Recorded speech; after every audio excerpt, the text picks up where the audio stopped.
There are two Quaquavels in the format right now. The baby Quaquavel lets you accelerate an energy card from your hand to one of your Pokemon once during your turn. Quaquavel EX has an attack for water colorless that does 230 and you put both energies back in your hand, so they both synergize pretty well together. Its first attack does 60 and then both players have to switch out their active Pokemon, so we can switch into Klefki or Mimikyu depending on the matchup. Welcome back to Terrible Deck Tuesdays. This week we're going to be playing Quaquavel EX. Now this is the list I ended up settling on after a few games. It's pretty straightforward. We're just trying to attack with Quaquavel and finish the game off with Ursaluna. We are going to use the 60 and switch attack in certain matchups if they can't knock out Mimikyu or if Klefki disrupts them. And we're going to use that to set up knockouts with the 230 attack. I was going first with this deck, but you could also just go second, but I think going first and trying to get tempo on your opponent is pretty important. This is kind of the original idea that I had that you can see on the screen now, was more of a box type of a deck where you have different Pokemon that attack for one colored and one colorless energy, and you try to use different ones depending on the weakness. This didn't end up working out as well, but there is one game with this version of the deck in the video, so I figured I'd show it. I think there's more likely to be something with this one, but the other one's just more consistent, so let's get into the games. Alright, so this first game we are up against Raging Bull, and it looks like they're off to a decent start. I think this was the one game that I chose to try and go second, if I'm remembering correctly. But we also have a pretty good hand with Irida and two Quaxlys, so that definitely works. And these games for Terrible Deck Tuesdays are just on the casual ladder because, you know, the decks aren't good and it's just more for fun to kind of get a chance to play and like show different cards that you wouldn't normally play in the meta. But I'm just going to use Arven first because I want to save the Irida for next turn to be able to get Rare Candy and a Quaquavel. But this matchup should be pretty good in my head because we have Mimikyu and they usually only have one way to knock out Mimikyu in the Sandy Shocks. So I do attach an energy, the one Psychic in the deck, to Mimikyu and retreat to it. I chose to put the Psychic in the deck because you can accelerate any kind of energy with the baby Quaquavel, and having an option to attack with Mimikyu seems pretty good, and the one Psychic doesn't. It only hurts your chances slightly of using the first attack, but the second attack has a colorless in the cost, so it's fine. But it looks like they do play a Mew EX, which is kind of unfortunate. That can knock out my Mimikyu. Either way, I kind of want to set up a Quaquavel and use the hit and run attack to set up the knockout, and then two-shot a Raging Bull, and then one-shot something off the bench with the first attack, and use Bloodmoon to finish out the game is kind of my plan for my prize mapping right now. Just hoping that they don't have any bravery charms or anything. But I do decide to just go to evolve to the middle guy and use an Unfair Stamp. I was thinking that I was going to get into an energy here and be able to use Mimikyu's attack to set up the knockout, but I did not. I probably should have attached the Rescue Board, but I also wanted to keep that. I think I got a little greedy there and got punished for it. I should have either attached the Rescue Board or vesseled one of them away and just hit it for 70, but I am able to kind of slow them down a little bit with the Klefki in the active for one turn, but they also can just knock me out with the Mew next turn, so yeah, I don't know about that play. It wasn't really the best, and I just attach and pass. I probably should have just thrown down Lumineon for an Irida to just got to it. Oh, because I already used the Arven. That's what it was. I would have gotten the Arven to get the Rescue Board, but I figured I could wait another turn and just send up the Quaquavel and like Irida for Vessel and the EX and just knock this thing out. But I do top deck the water so I can Iono them and kind of reset their hand kind of low.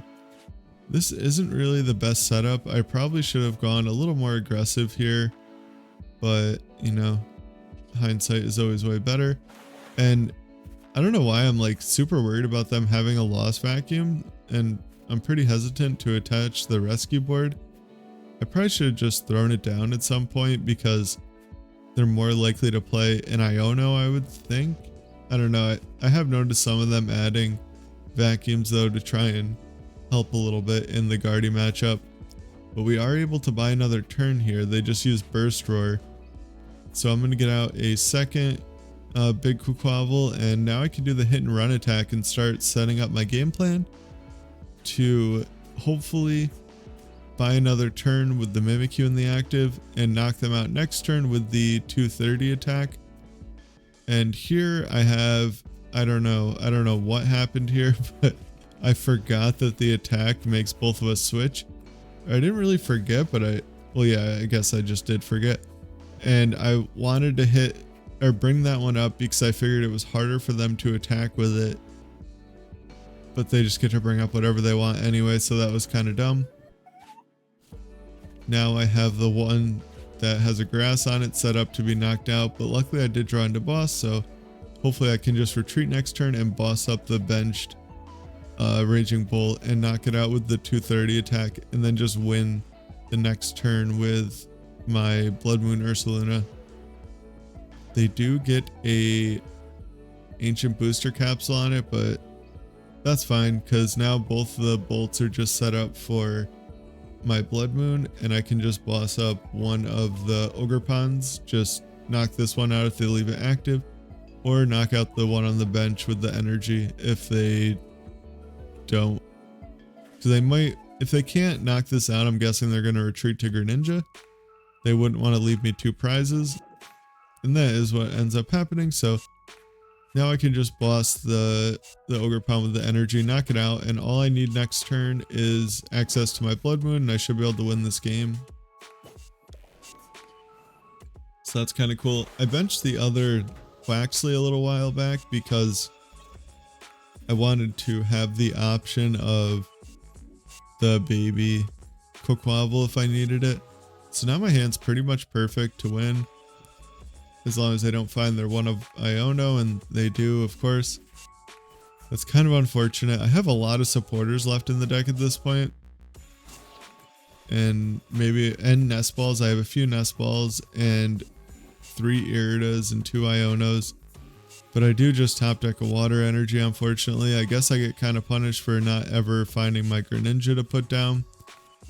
I was just debating attaching a water there. I don't really know why. I was thinking maybe I wanted to use Mimikyu's attack, but I do just attach to the bench, and I can use the hit and run attack, so that gives me an extra out to win condition. Like I can top deck water energy or a way to get my Bloodmoon. They look like they're thinning out their deck a little bit. I'm really hoping they don't have anything, but they do have Asadas, of course. So now, I don't think they're playing Pokemon catchers though. They are digging through their deck pretty aggressively, and I'm kind of wondering what's going on here.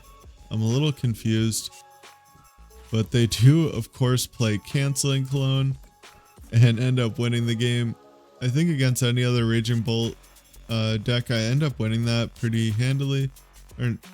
But of course I hit the one guy that like has lost one too many games to Mimikyu and decided to add the clone, which is fair enough.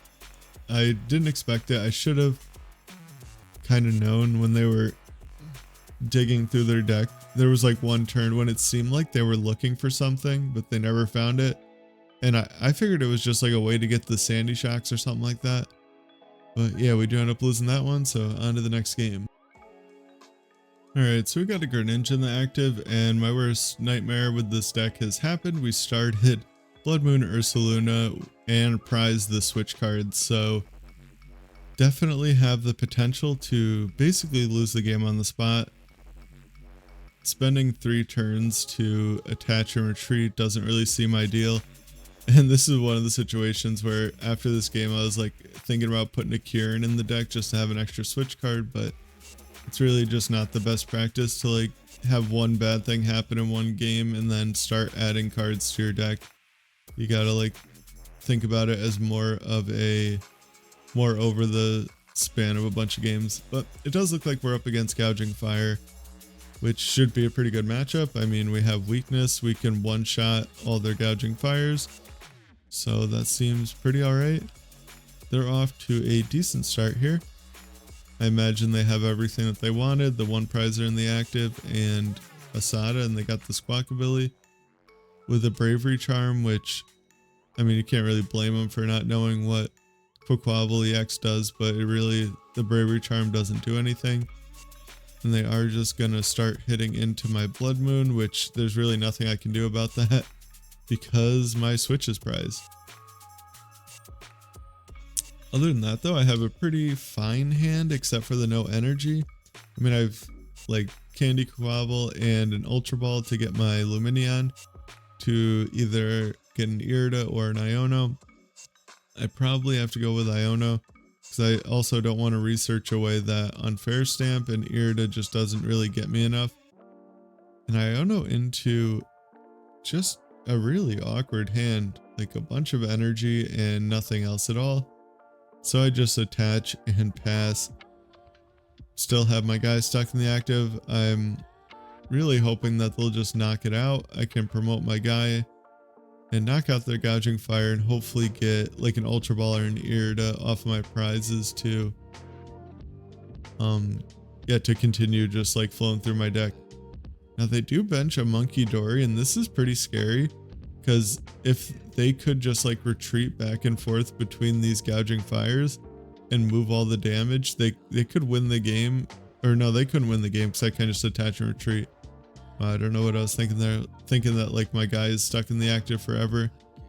But they do make a very questionable decision here, but like I also said, they don't know my deck list. They don't know that my Switch is prized. There's no way they could know that. They boss up my Quaquaval and just give me a free knockout, which is kind of nice.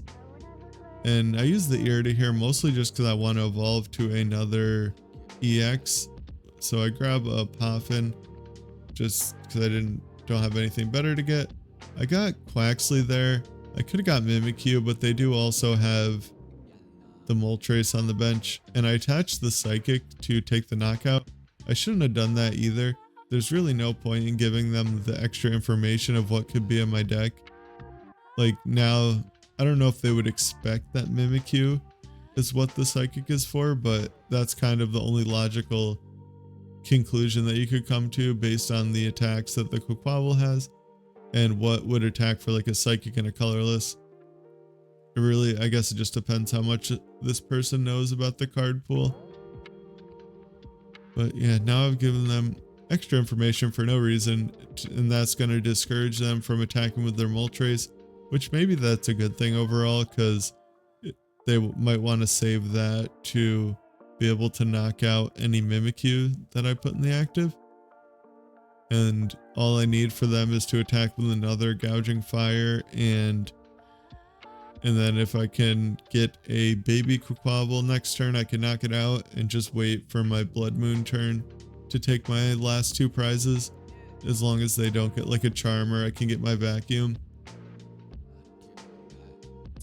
All the decks I was playing against had a free retreat Pokemon, so that really kind of messed with my hit and run kind of a strategy to make my opponents switch a bunch to really mess with their resources. So that wasn't really ideal for me with the games that I was playing. But I do just get the baby Quaquaval and bench a Mimikyu. Now I can take a knockout and maybe I can buy a couple turns with my Mimikyu. And I put the Psychic Energy in play because I want that back in my hand to attack with Mimikyu if I need to. And they just concede after I Unfair Stamp them and get the Mimikyu down. I don't think they should have done that. I feel like they still definitely had a chance. If maybe they don't play Iono though, and they had no way to reset my hand to low to win, but I did want to put at least one game where the deck worked pretty well, and other than starting Bloodmoon, that was a pretty good option. But on to the next game. So we started Klefki here. That is a pretty good starter, I would say. It's one of the more ideal ones, maybe not for this matchup. Well, it's kind of fine. You really want to start anything that's not Blood Moon in the Guardy matchup, assuming this is Guardy, and it is. So with them starting a Flutter Mane, I'm a little bit nervous that this could be the double Flutter Mane TM Devo version of Guardy. But they do get a Bravery Charm with the Arven, so that makes it a lot less likely, I think, that it is the TM Devo version, because that doesn't typically play Bravery Charm, but they could easily cut the Luxurious Cape for the charm. We top deck an Ultra Ball here, which, I don't know, it doesn't really help. I'm just going to candy out a Quaquaval to make it less likely that they can knock out my little guy. Well, now they'd have to do 330, which is kind of hard for Guardy turn 2. So I'm hoping they can't do that. And I can just hit them for 60, which would hopefully be a knockout next turn, depending. No, it wouldn't, because they'd probably move 30 with the Monkey Dory. And then, yeah, so I'd have to hit them for 230 to knock out this 90 HP Pokemon, which is something I really would rather not do here. They do a bunch of Drifloons, so at this point I should be pretty fine with it, or pretty confident that it's not wow, why can't I think of the word I'm trying to say? That it's not the TM Devo version. Wow, that was rough. I am always nervous though online that people are playing random stuff, so it could really be anything. Here I'm like kind of struggling with if I should just get like Irida for a Quaxly and a Vessel, but I do end up going with the Poffin just to get more Pokemon in play, more options to evolve. And I do have Rare Candy into another one next turn. I was gonna grab the little one too, which I definitely want to get out at some point. Maybe I should have grabbed it, but I don't know when I'm gonna have access to energy. And I don't know, I should be able to find one next turn though, because I'm gonna Ultra Ball away Boss and whatever I top deck to get probably an Iono or maybe Research. I was also, I guess, I don't know if I'm going to change the intro, but I was wrong about one of the games being with the other version of the deck. I had one where I just donked Roaring Moon, like I got a really good start. And turn 2, I just went like 230 onto a Moon with the double Quaquaval, like the baby one and the big one, and ended up winning the game. I didn't figure that'd be very good. I had a lot of weird games like that where they just were either like I won really quick or basically like long drawn out ones like this. I didn't want to put a bunch of games where I like donked my opponent or they never even attacked once. So I did end up playing more games with this deck. Like for the series, I wanted to just do like 3 games and put the first 3 games that I played back to back, but that would have been extremely boring this week because like one of them was a Venomoth deck and the only attack they used was on the Venonat. So yeah, I am forced to hit a 90 HP Pokemon for 230 there, but I do have a pretty good hand to hopefully they don't disrupt it and I can vacuum away the charm on this Drifloon and maybe get into a counter catcher to knock out like their Curly or something off of the bench. That would be pretty nice. And take a 2-prize swing. I would like to Iono them as well if I do that. I think this is when I was playing 2 counter catcher because I started with just 1. Then I realized you're just always behind with this deck, so 2 counter catcher is really strong. And since some games you're going to be making your opponent switch a lot, you are definitely going to want to be also having access to gust up whatever Pokemon you actually want to hit into. Assuming you're doing like the switch thing, because you don't want to keep hitting random like Pokemon that they send up for 60, especially because my thought was that every deck wouldn't have a really good way to retreat every turn, but after like playing more games and thinking about it, most decks either can put down a free retreater like Pidgeot or Mew, or there's something like Guardy where they can just accelerate energy every single turn and retreat. But my opponent did mess up there. I think that the animation might have messed them up for the Monkey Dory, because it puts all 3 damage counters out, but you don't have to move all 3. You can just move 1 if you want, or even 2, and then press done, and it doesn't make you move all of them. But it seemed like they moved them all and then thought that they had no way to knock out my Quaquaval here. So this is kind of an awkward decision as well. I could Irida for Candy and Baby Quaquaval, which I do end up doing. I really want to get the counter catcher, but I just can't, unfortunately, because I wouldn't be able to even attack this turn. And the other downside with this play is that this basically is going to give them access to unlimited damage with Munkidori. I guess they had it anyway, because like with Guardy, you can just keep sending up your EX to retreat and get 40 damage and play every turn, but this might make it a little bit easier for them. They do move 50 over to my Guardy now, or to my Quaquaval has 50 on it now, which is perfect math for Screamtail with a Bravery Charm if they can get it to, or no, it's not. Wow, I'm really having trouble today. Wow, 60 or 260 plus 50 is not 320, which is kind of what I was just thinking in my head. They need to do 270 damage, but they can just high roll or assume that I don't have any healing cards and hit it for slightly less damage than enough and take all the rest of their prizes next turn and avoid getting Iono to 1. Or they could just knock out my Baby Quaquaval off the bench to make it so I can't do 230 next turn, which I really don't need to. But I can see it seems like they're trying to figure that out now. And I'm guessing they have their plan now. This is really why, like, one of the things why Munkidori is so cool.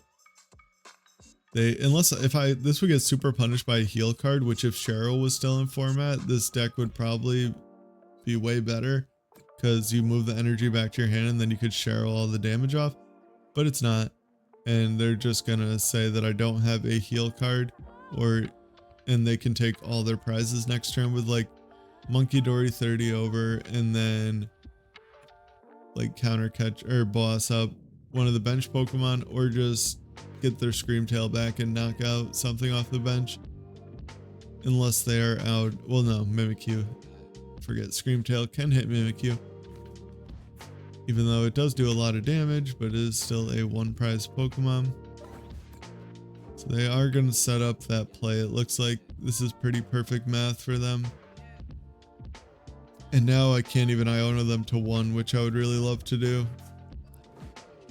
So I get Quaquaval, I put the extra energy on it so that I have the option to do the bigger attack if I want. And I grab 2 energy out of the deck just to increase the odds that I top deck, or that I get into like counter catcher, just some card that I might need next turn. Even though counter catcher doesn't really do much for me now, because I can't really hit into or if I knock out the Guardy, they just bring up Screamtail and knock out something off my bench, because I don't have Manaphy in play, which I probably could have gotten at some point, but it's kind of weird how it makes them switch even though it's knocking out their active, which doesn't really make sense. But yeah, it looks like they're gonna knock my guy out first to see what they get off of their prizes, perhaps. Because if all they need is like a Drifloon, any of their attackers or a boss will win them the game. Which I kind of figured that this was a hard matchup when it started, so I wouldn't really be surprised if they win, because I would need to Iono them again and get a counter catcher next turn, and they would need to whiff so that I could knock out their Guardy and reset their hand down low. And I'd still need another turn, which is kind of unfortunate, but they do have more than enough damage here to knock out my Mimikyu with their Drifloon. And yeah, so that was Quaquaval EX for Terrible Deck Tuesdays. This is a deck that I've been wanting to mess around with for a while, so I'm glad I got to it. I don't think it really has any potential in the meta. Maybe if there's like a point when decks aren't playing Pidgeot and Mew, you can mess with people by making them switch a bunch and then, you know, setting up 2 shots with that and buying time. But overall, the deck's just really not good. That is why it's on Terrible Deck Tuesdays. But yeah, like or dislike and comment and subscribe. And yeah, let me know if you guys have any specific decks that you would want to see for Terrible Deck Tuesdays. This is like a perfect opportunity for any, you know, meme decks or whatever is just fun and not very good. So take care and have a good one.